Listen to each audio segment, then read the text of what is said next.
Godadara health centre પાસે જ્યારે લીંબાદ zone દબાણ ખાતું દબાણની કામગીરી કરી રહ્યું હતું દરમિયાન 4 અજાણ્યા શાકભાજીની લારીવાળાઓએ તેઓની સરકારી કામગીરીમાં અડચણ ઊભી કરતા 4 અજાણ્યા શાકભાજીવાળા વિરુદ્ધ લીંબાદ પોલીસ સ્ટેશનમાં ફરિયાદ નોંધાતા પોલીસે વધુ તપાસ હાથ ધરી છે।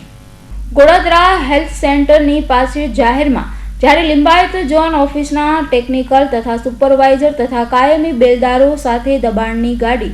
કોન્ટ્રાક્ટમાં રાખેલ ટ્રેક્ટરની સાથે દબાણ હટાવવાની કામગીરી કરતા હતા। લારી ગલ્લા તથા શાકભાજીના પાથરણા પાથરી ટ્રાફિકને અડચણ થાય તે રીતે ફેરિયાઓ બેસેલા જણાતા તેઓને હટાવવાની કામગીરી કરતા હતા। તે દરમિયાન ત્યાં હાજર 4 ટપોરી જેવા ઈસમો શાકભાજીની લારી લઈને ઊભા હોય તેઓને તેમની લારીઓ હટાવવા માટે જણાવતા આ ઈસમોએ ફરિયાદીને જણાવેલ કે તમે કોણ છો લારી હટાવવા વાળા, લારી અહીંથી નહીં હટાવી તેમ કહી ગાળો આપી ઢીકા મૂકીનો માર મારી